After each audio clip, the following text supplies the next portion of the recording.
a sa part de responsabilité aussi. Il a laissé se développer des groupes djihadistes alors qu'il réprimait durement en opposition modérée.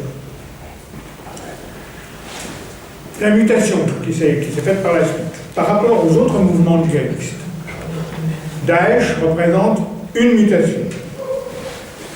Il s'en distingue non seulement dans le degré de violence, mais par sa nature même, qui a comme objectif la formation d'un homme nouveau. Pour la première fois aussi, un groupe terroriste contrôle un vaste territoire, dispose de moyens financiers et militaires considérables. Il développe une communication en plusieurs langues, notamment l'arabe, l'anglais et le français, via les nouvelles technologies de l'information et assuré par de véritables professionnels. Il présente cependant des vulnérabilités qui peuvent être exploitées. La riposte. Comment riposter? La riposte organisée par la coalition, qui, je vous rappelle, est née à la conférence de Paris du 15 septembre 2014, il n'y a pas très longtemps, a une certaine cohérence, mais elle est affaiblie par des objectifs différents, voire contradictoires, on revient toujours au même problème, des pays participants et par des degrés d'engagement inégaux. Sa mise en œuvre risque de se heurter à des difficultés juridiques, politiques et financières. L'évolution possible, c'est ce qu'on peut envisager maintenant. Les perspectives d'évolution sont à ce stade incertaines, pour le moins. Si les scénarios catastrophistes ou à l'inverse exagérément optimistes sont peu probables, la sécurité du Moyen-Orient et au-delà risque d'être durablement affectée par ce mouvement, d'autant plus menaçant qu'il réunit des combattants étrangers, en particulier européens. Beaucoup dépendra de la façon dont les pays membres de la coalition respecteront leurs engagements, mais aussi du comportement des gouvernements et des populations directement concernées. Il est probable qu'un affaiblissement significatif de Daesh et à plus forte raison son éradication demanderont du temps.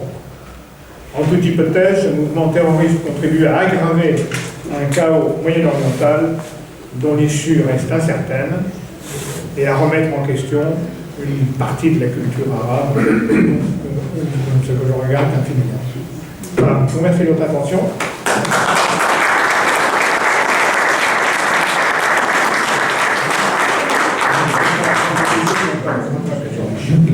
Bon, alors on passe aux questions maintenant. Là, on vient d'apprendre que peut-être M. Parlieu est dans ma bouchon à Villavès. Je pense qu'il a fait exprès pour intervenir peut-être à la deuxième table ronde, qui l'intéresse plus. Oui. Sinon, on peut passer aux questions, à l'échange et on l'attaque. On va passer aux questions directement sur la première table ronde, le terrorisme et l'Union européenne.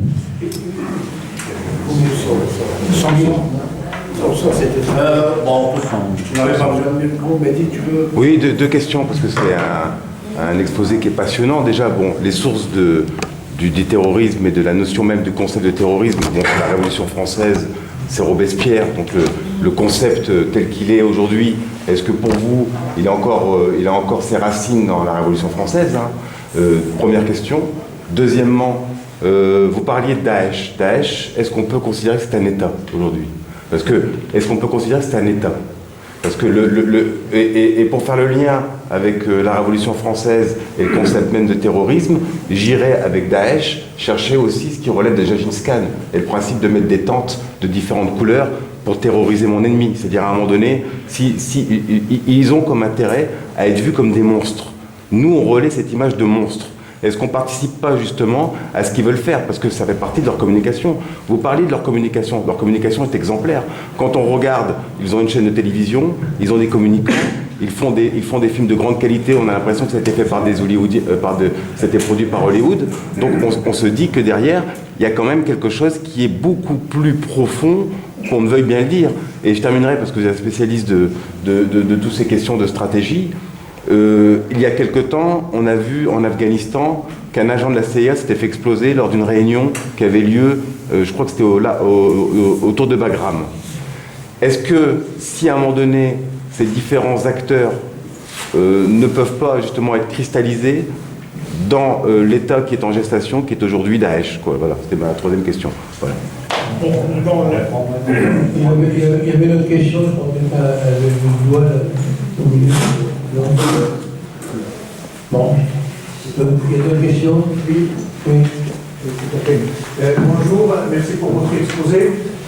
Je pense au commencement de ces problèmes, des problèmes que ce soit avant tout il y avait la terreur, et après il y a le terrorisme, sont deux mots plus ou moins qui se rapprochent. C'est pas la peine qu'on remonte le temps des Zélotes, le 1er siècle après Jésus-Christ, c'est-à-dire l'occupation romaine, des Assyriens, des Sarmatans. Malheureusement, la tragédie humaine, si je peux m'exprimer ainsi, vient du fait qu'il y a deux mondes en déséquilibre. Il y a un très riche, l'Occident, dominant, arrogant, tout ce que vous voulez, et le monde plus ou moins sous-développé.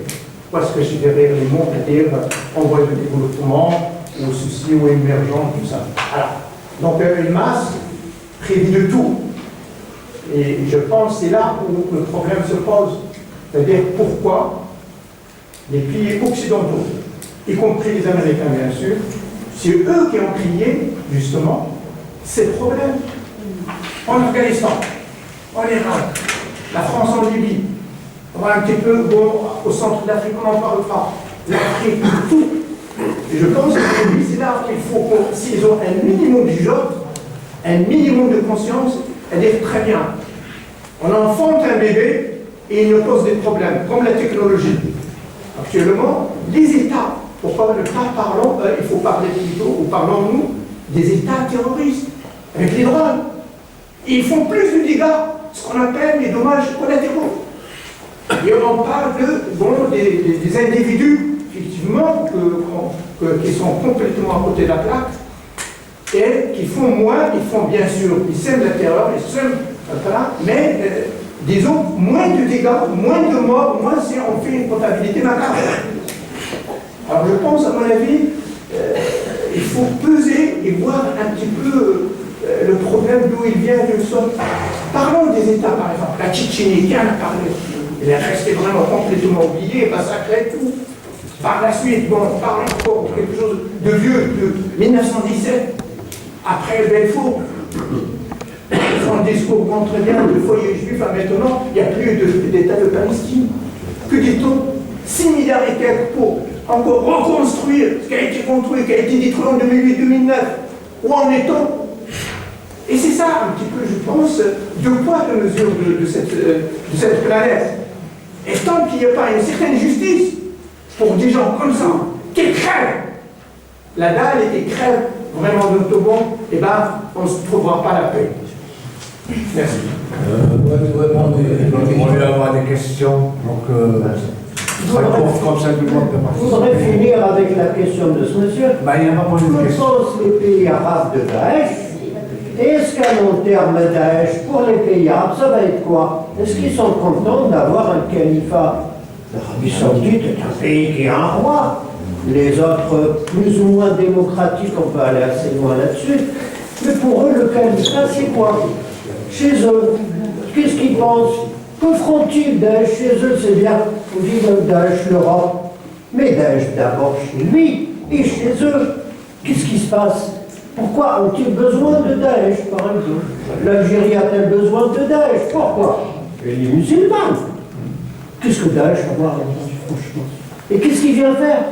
Chercher quoi? Mystère. Bon, vous répondez à la question.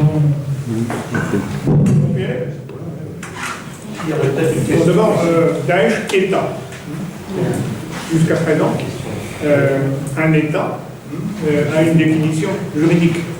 Une définition juridique qui est agréée par tous les pays du monde, dans le cadre de la charte de l'ONU.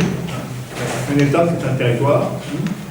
En particulier, c'est une population, c'est une langue, il y a tout un là-dedans.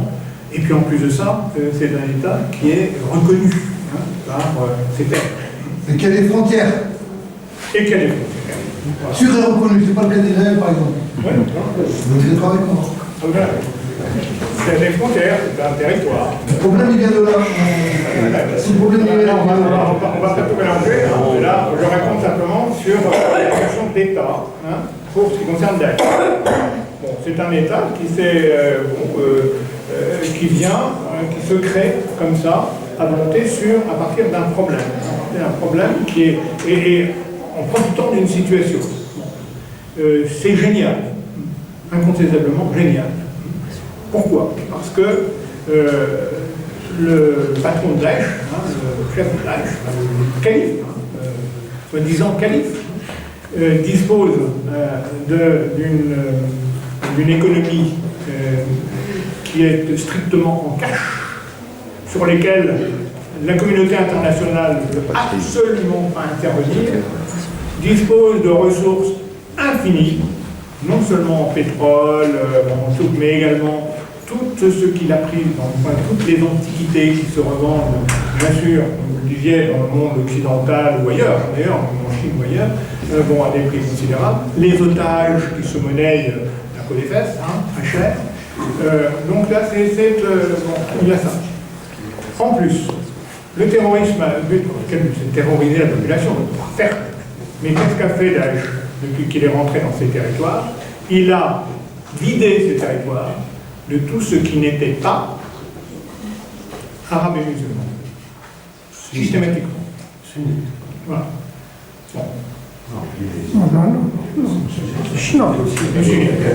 Les sunnites, voilà, c'est ça. Tout ce qui n'est pas, voilà. Ça a été vidé. Donc qu'est-ce qu'il y a? Maintenant, il a une population qu'il aide considérablement, hein, qu'il soutient économiquement, socialement, et qui, en fait, n'a pas tendance à réagir contre lui. Et qui, en plus, est un réservoir extraordinaire de force pour l'avenir. Et il ne se prive pas de le faire. Donc là, il y a quand même... Daesh, il y a quand même un ensemble de faits qui montrent d'abord ce qu'est le terrorisme, ce à quoi il a abouti, et qu'en fait le Daesh lui-même est un fait terroriste. C'est un fait terroriste. Contre qui? Contre les minorités qui étaient là, contre le pays, contre les deux pays dans lesquels il se trouve, d'une part la Syrie, d'autre part l'Irak. Et je réponds, bien sûr les pays ne sont pas tout à fait d'accord qu'ils soient là. La preuve, c'est que l'Irak a appelé au secours. L'Iran chiite, il n'est pas intervenu encore, mais il est drôlement là. Et qu'est-ce que va faire l'Iran par rapport à Daesh si il y a un problème un petit peu plus offensif qui se déroule? Là, l'Iran va apporter son concours, d'une façon ou d'une autre, à l'Irak. On va arriver donc avec Daesh, parce que les choses ne peuvent pas rester en l'état, vous comprenez bien. Les États vont reprendre leurs droits, les États qui sont définis, qui sont juridiquement des États, vont reprendre leurs droits. Et la coalition est là pour les aider. Pour aider à tout ça. La coalition comprend qui? Comprend tous les États riverains, sauf les Syriens. Pour cause. Et puis, l'Union européenne est dans le coup avec tous les États qui ont signé l'accord de Paris. Mais pour être clair avec vous, vous êtes d'accord avec moi que la carte de cette région elle résulte d'un partage qui a été fait entre la France et l'Angleterre sur le coin d'une table. C'est-à-dire que quand je parlais d'État, aujourd'hui il n'y a pas d'État légitime. Je suis tout à fait d'accord. Voilà. Avant la carte était l'Empire ottoman. Voilà, tout à fait, voilà. Mais avant l'Empire ottoman, c'était l'Empire romain. Avant l'Empire romain, peut-être c'était la préhistoire. Donc on peut toujours dire ce que l'on veut à l'histoire, mais c'est pas une raison suffisante. C'est pas une raison suffisante. On a réussi quand même, après de nombreuses guerres épouvantables, à se mettre d'accord, à avoir une société des nations, à s'entendre, à discuter au moins, à se mettre autour de table, et à définir un droit des peuples. Il faut le respecter. Ou alors, tout à fait. Respecter. Alors ça, Daesh ne respecte pas, rien à faire. Donc le califat, encore une fois, est une œuvre strictement terroriste qui va à l'encontre de l'intérêt des nations. Et ça, alors maintenant, ce que vous disiez à propos de la responsabilité des Occidentaux dans cette affaire, je suis à 100% d'accord avec vous. d'accord avec vous, mais là, on ne peut pas plus. Donc, je ne veux pas rentrer dans cette affaire d'histoire. Écoutez, c'est absolument la France. Alors, moi qui ai beaucoup vécu aux États-Unis, qui connais bien ce pays, connais bien ses moyens, sa politique, bon, je suis navré de le dire, mais je ne les reconnais pas. Je ne les suis absolument pas sur ce fait-là. Hein, la catastrophe irakienne, hein, la catastrophe afghane, j'appelle ça des catastrophes, comme ça a été la catastrophe vietnamienne. Ça. Je ne leur veux pas de mal, mais comment les Américains règlent-ils leurs problèmes? Par des bombardements, hein, c'est clair. C'est l'Amérique ou quelques têtes politiques. J'arrive pas. L'Amérique par elle-même peut-être pas, mais c'est peut-être les têtes politiques. À ce moment-là, quelle était leur visée par rapport à l'Amérique telle qu'on la voit? Je ne sais pas s'il n'y a pas ce petit. Oui, mais enfin, disons, grosso modo, on parle d'Amérique. Voilà, donc je suis d'accord avec vous, l'Occident a des responsabilités absolument avérées dans cette affaire-là. Je ne veux pas parler de Massoud, moi je ne suis pas non plus le responsable. J'ai juste mettre une mise au point, parce que là, apparemment, le sujet de Daesh, je sais qu'elle est passionnante, mais normalement, on l'avait laissé pour la deuxième table ronde. On va parler plus sur l'Union européenne au début, et je vois qu'on déborde un petit peu. Il y avait des amis qui voulaient intervenir. Si vous avez des questions comme ça, il y a Pierre qui va intervenir dans une perspective historique, avec M. Allan aussi, pour parler de ce phénomène. Si vous... La première table ronde, c'était plus pour voir, c'est le faux pas général, à répondre un petit peu, c'est-à-dire par rapport à la politique européenne, la France par rapport à ce problème. Mais sinon, si vous avez des questions pour Daesh, on va dire qu'on écoute d'abord Pierre et Allan, et après vous pouvez poser la question. J'aurais une question par rapport au rôle de l'Europe et plus particulièrement par rapport à la question syrienne. En fait, l'Europe a longtemps soutenu l'opposition syrienne. Et par exemple, on va dans des photos sur Internet, il suffit de taper le Baghdadi avec McCain, vous trouvez une photo, ils sont ensemble au moment où il y avait l'opposition syrienne qui préparait à s'unir pour soi-disant, enfin entre guillemets pour de la démocratie, pour apporter la démocratie, pour faire tomber Assad. Et l'Europe, en fait, moi j'aurais voulu savoir quel est l'intérêt de l'Europe là-dedans, dans le fait de soutenir des mouvements anti-Assad qui sont loin d'être des mouvements pro-démocratiques et de partir un peu de s'aligner sur la position américaine sur le sujet, quoi. Je crois que vous avez prononcé le mot sur lequel je vais rebondir, le mouvement antidémocratique. Par rapport à qui, hein? Mais encore une fois, la démocratie occidentale, la démocratie à l'occidentale. Hein? Il y a des mouvements qui ne sont pas démocratiques à l'occidental et qui sont parfaitement honorables. C'est-à-dire qu'on peut très bien vivre dans un pays africain, même européen, hein, qui ne présente pas toutes les allures de la démocratie à l'occidental. Hein, et honnêtement, si tout le monde était sur le même modèle, disons que le monde ne serait pas ce qu'il serait. Ce serait... bref.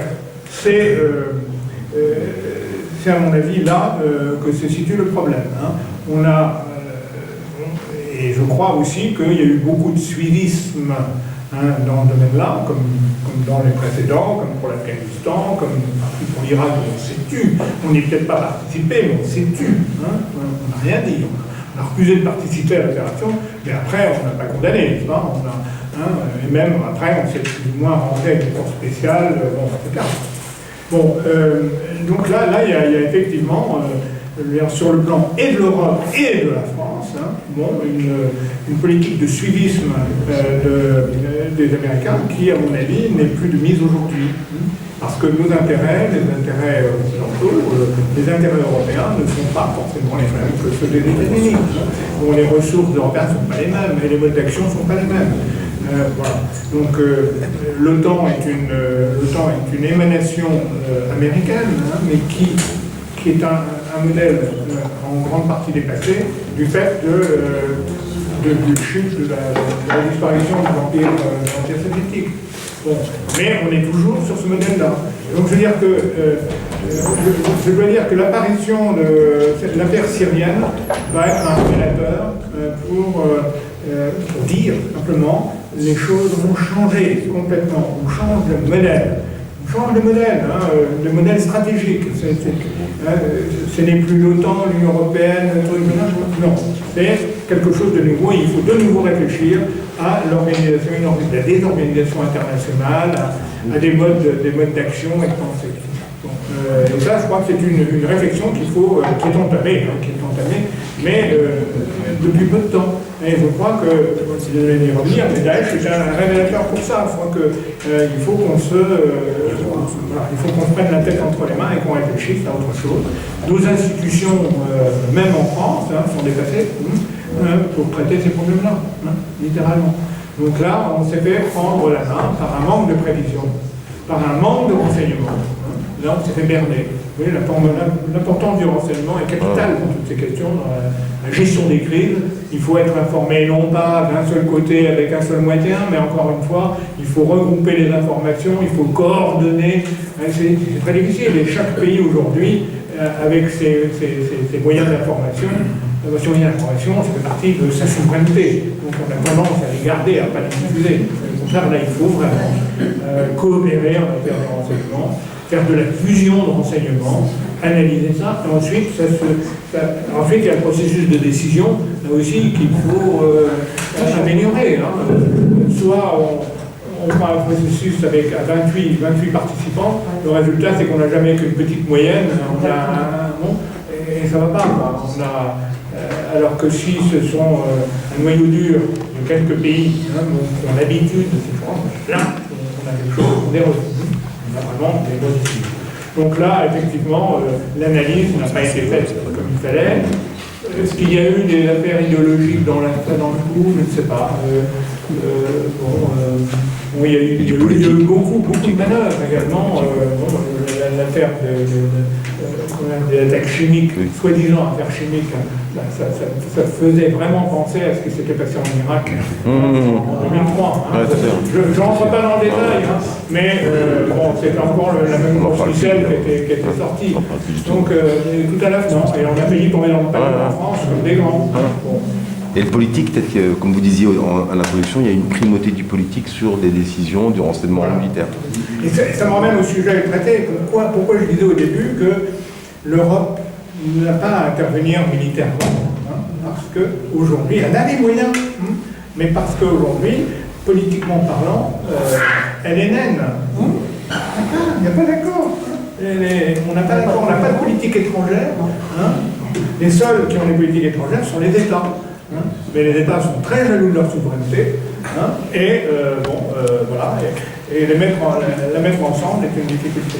Et c'est pour ça, peut-être un groupe d'États qui, généralement, sont d'accord entre eux, qui sont très européens, peuvent se mettre d'accord et avoir des propositions fermes, sans avoir à recourir à l'accord des 28, qui forcément sera extrêmement réducteur.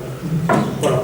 Je peux plus dire. Mais est-ce que, moi j'ai une petite question, est-ce que vous pensez, alors que vous avez travaillé dans l'armée en général, que l'armée, la vie de l'armée, est prise en compte par le président? Les forces armées sont un des outils de la politique nationale. Nous sommes aux ordres. Ce que je vous disais tout à l'heure, ceci est du domaine du politique et, par exemple, la stratégie est du domaine militaire. C'est le chef, en principe, c'est le chef d'état-major des armées qui mène tout ça en fonction de l'orientation politique qui est donnée. Vous avez le ministre des Finances, oui, en fonction de la direction qui est donnée par l'exécutif, par le chef d'État, il va faire son plan d'impôt, de trucs, machin, voilà. Et nous, les militaires, on fait notre stratégie pour coller à ça, à partir de données politiques qui figurent dans le livre blanc sur la défense et la sécurité, qui est fait en gros tous les ans, tous les 2 ans, plus ou moins bien, parce que ça dépend, c'est très politique. Ça reflète un petit peu une idéologie ou une position politique sur un certain nombre de problèmes. Mais après tout, il y a des élections, les gens sont là. C'est comme ça, hein, sinon c'est le bazar. Bon, alors, donc, à partir de ça, on monte la stratégie. Et vous avez ici à Lille des états-majors de planification qui fonctionnent à plein pour prévoir un peu tous les cas de figure d'intervention. Mais ça, c'est en permanence. Donc l'affaire du Mali, par exemple, elle était prête depuis, avant qu'elle soit lancée, depuis 3 ou 4 ans. Hein. Eh bien oui, parce que c'est pas du jour au lendemain qu'on improvise des circuits logistiques, des trucs et des machins. Donc tout était prêt avec des hypothèses. On fait 2, 3, 4, 5 hypothèses, et dans chacune, on bâtit un scénario. Et ensuite, avec le renseignement qui arrive, les hypothèses changent, on affine, et puis le jour où la décision, il faut prendre une décision, on arrive avec les plans du chef de l'État, on lui dit, ben voilà, il y a telle option, etc. Donc ça, c'était prêt. Bon. Ensuite, c'est le politique qui décide, hein. C'est pas le militaire qui va. Si c'était les militaires qui décidaient, ça s'appellerait un putsch. Vous avez des questions? Oui, Marie Faure, président du mouvement européen Nord. On peut que se louer de vos questionnements, et encore félicitations Tariq et à Michel d'avoir organisé ce type d'actualité. Ça nous dégage un peu du local et de nos problématiques quotidiennes. Mon général, vous avez clairement exprimé effectivement les possibilités ou les impossibilités de l'Europe en termes plutôt de projection. Qu'en est-il de la coordination européenne en matière de surveillance ou de contrôle des possibles infiltrations terroristes sur les territoires? Alors ça, c'est pas du domaine militaire. C'est pas du domaine militaire. Ceci relève des services, des informations de sécurité, des services, absolument, qui organisent ça. Maintenant, quand il y a besoin d'envoyer des éléments pour affiner tel ou tel problème, on le fait. Mais vous avez, il y a un certain nombre de dispositifs comme Frontex. Il y a énormément d'agences au sein de l'Union européenne, énormément d'agences en matière de sécurité, dans lesquelles nous avons, Français, comme les autres d'ailleurs, les Français en particulier, beaucoup de personnel. Ces agences, je ne veux pas les énumérer, il y en a une page et demie. Voilà. Donc dans ce domaine-là, on le fait. Maintenant, nous avons aussi le troisième réseau diplomatique du monde. Pas l'oublier. Ah non, j'oubliais, si. Disons le quatrième. Le premier étant celui du Vatican. Voilà. Mais donc, on a quand même une couverture assez extraordinaire, et avec des capteurs que sont les ambassadeurs, les conseillers, les attachés militaires, voilà, et les gens en coopération, capteurs qui nous disent, voilà ce qui se passe là, voilà la tendance, etc. Bon, on a des moyens aussi satellitaires, pour ceux-là, qui sont insuffisants et qui sont... vous allez dire que je suis très anti-américain. Mais oui, dans ce cas-là, c'est vrai. On a de grosses difficultés à mettre en l'air notre satellite pour remplacer le satellite... celui dont on sert pour... La femme qui est dans le coffre et qui nous guide, là. Ah, le Galéo. Comment? Le Galéo, par le GPS, quoi. Le Galéo, en fait. Voilà. Galéo, plutôt. De grosses difficultés à faire ça, mais on va finalement y arriver. On a mis au point aussi des systèmes de photographie extrêmement précises de beaucoup de zones. Voilà. Et puis, encore une fois, ce problème-là, pour le se règle au niveau, doit se régler au niveau européen. Il y a des questions de Calais, par exemple, est une affaire absolument odieuse, qui devrait se régler humainement. Mais on a toujours trouvé le moyen. Et c'est pas forcément, c'est pas une question franco-française, ça. C'est une question carrément européenne, et même plus que ça. C'est une question de l'ONU même. Voilà. En général, il y a une chose quand même qui est importante et de laquelle on ne soulève rien. Psychologiquement, c'est parfait si on arrive à s'entendre. Bon, on est toujours en train de boitiller. Mais on ne parle pas de la question de l'argent. Parce que les pays veulent bien s'engager. S'il y en a un qui doit payer beaucoup plus que les autres, etc., ils disent merde, pardon de l'expression, on est toujours en train de banquer, et puis les autres, ils ne payent pas. Bah ouais. Alors c'est une question d'argent aussi, une question de budget. Et en plus, on a 3% de déficit. Hein? Et en plus, on a 3% de déficit. On nous demande de respecter ça alors qu'on paye les interventions militaires. Justement. Alors il faut aussi parler de ça. Exactement. Ouais. Écoutez, il y a des élections libres en France. Hein. Bon. On élit un chef d'État, un gouvernement. Maintenant, le Conseil prend les décisions. Et voilà, si vous n'êtes pas content, on ne peut pas parler de ça.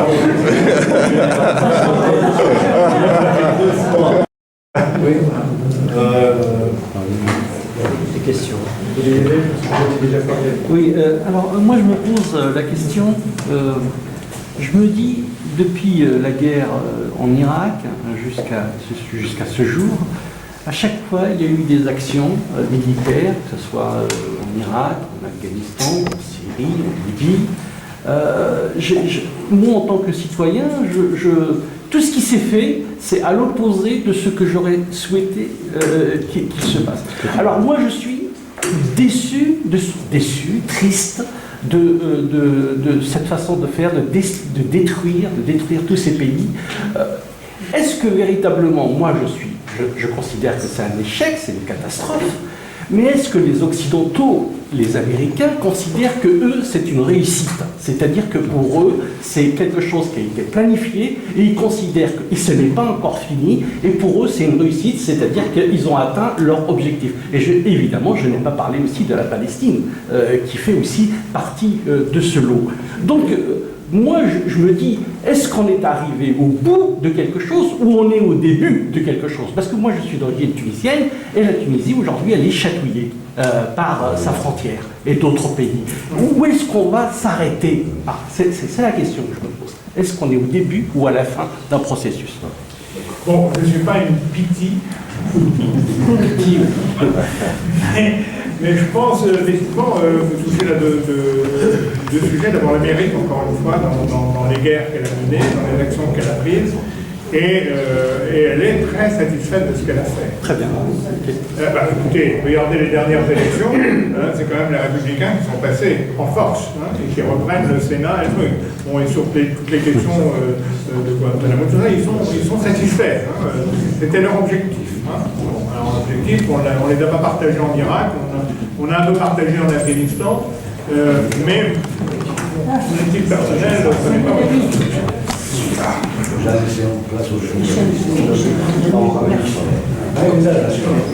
Alors, donc, le deuxième point, c'est que je suis persuadé qu'on est à un moment de bascule. Parce que, vous m'entendez, je vous dis mon sentiment. Bon, il y a quelque temps, personne ne me l'aurait dit comme ça, je pense. Bon, clairement.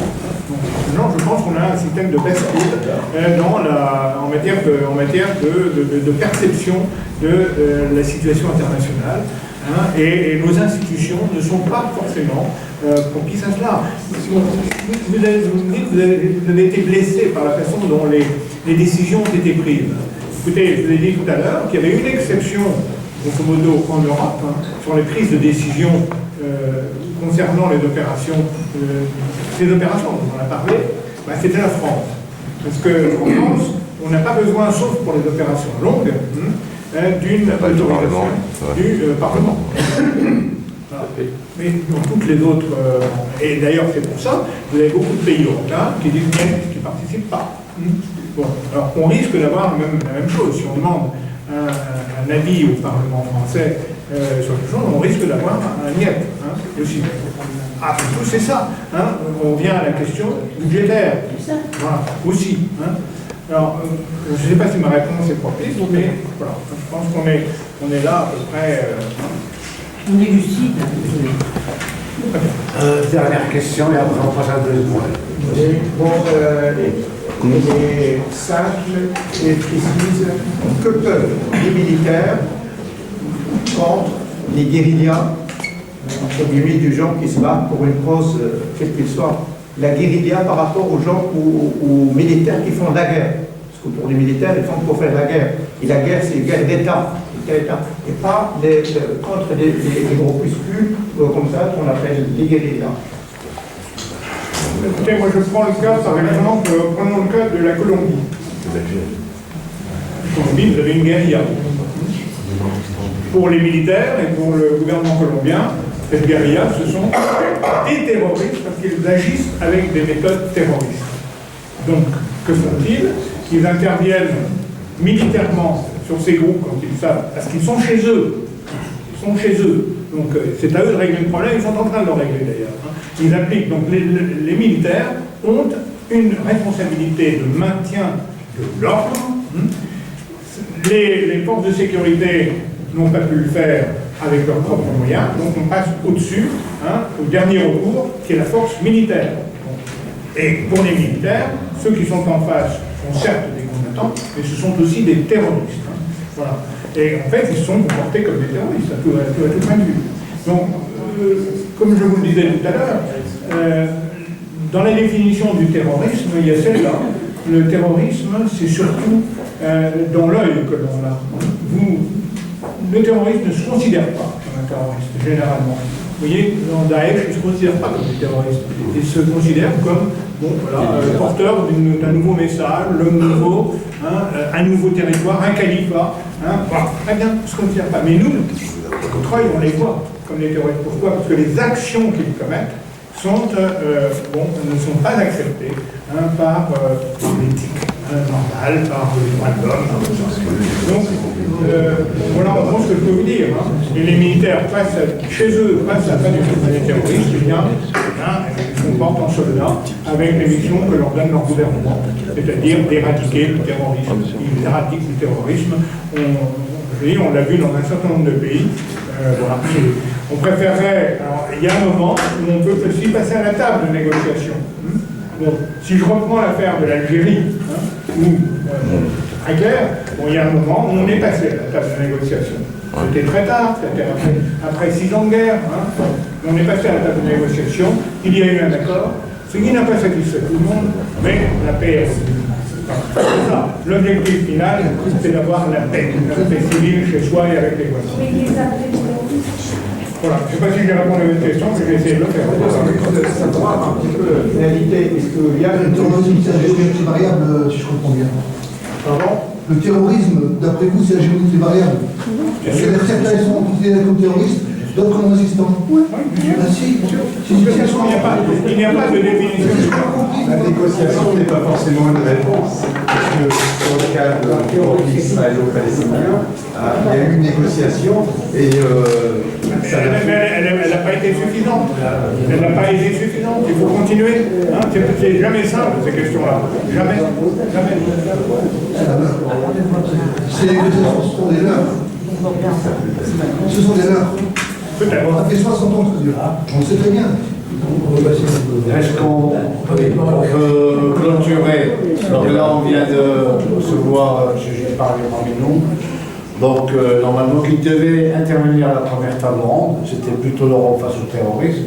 Là, ça permet de faire la transition par rapport à, parce que Gilles Pargneux est membre de la Commission des Affaires étrangères en plus de président du groupe Amitié Europe-Maroc, Union européenne, donc il est avec par rapport au Maroc. Donc, voilà.